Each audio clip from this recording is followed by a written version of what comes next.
Do you want a sword of mana? It has the evil power and good in it. Evil is coming everywhere. Huh? It's too much to bear. No. But we need to get the sword. We must go and get the sword, yeah, before it's gone. Oh, But no. the bad guys get in the way. Do you want the sword of mana? Experience will not be forgotten. Yes, I want the sword. Maybe my mother will welcome me back. There's a chance at least. Let's talk about it.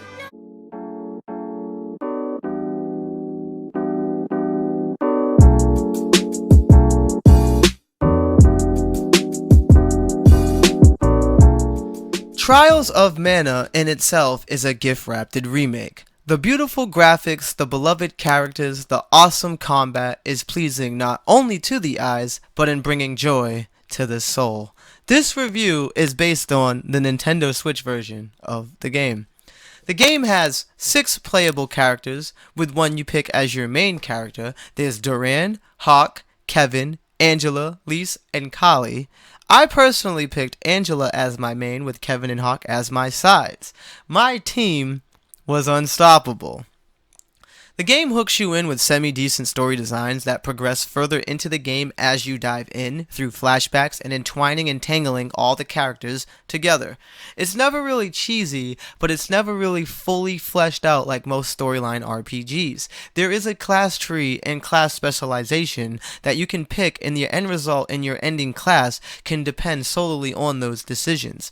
The customization you have with your group and many different end results can vary because of the class trees and the point system where you put in the attack, magic, agility, etc., etc.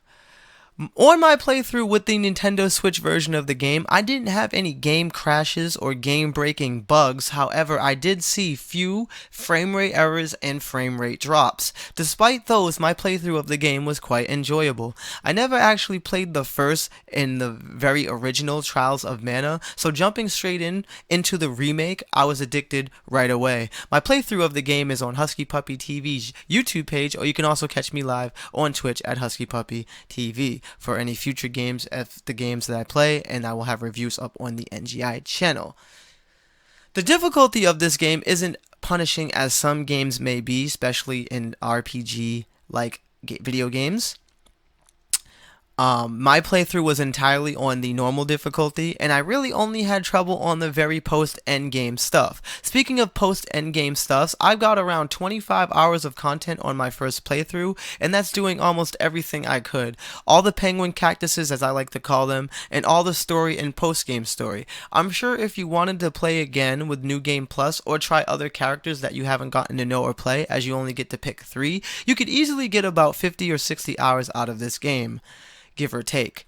After beating the story, it does reward you with the post-game content, as I just declared earlier, which was a surprise to me, as I enjoyed going out of my way to complete such content, because it never really felt rushed, and it never really felt like it was a chore to do. Even introducing you one of the hardest bosses in the game, and that's that black fucking rabbit, the cute little asshole of destruction.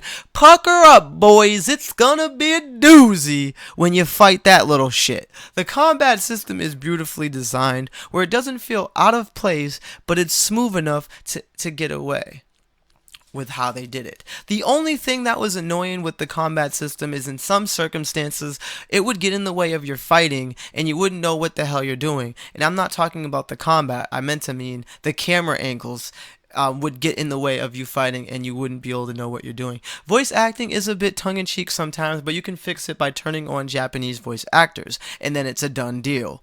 Complete done deal. Overall, I had a positive experience with this game, and I would recommend it to any RPG loving fan and any RPG lover, gamer, or even one that wants to be introduced to RPGs in itself. And if you're a fan of the original game, you will come to know that this remaster is a completed game just like the original. It's not untouched and changed like other games that was portrayed as remasters and remakes, but I still love them anyway. We're just gonna say that. Shout out to all y'all, and we are here with that, bro. Here at NGI, we give Trials of Mana a 9 out of 10 for the Nintendo Switch version. If you want to know how we review games here at NGI, watch the review system video on our channel. Thanks for watching. God bless. But to further touch on that 9 out of 10, it means the game was perfect. It was not perfect like the most perfected game it could be, but it was borderline perfect. Just didn't reach perfection. It had flaws. It can't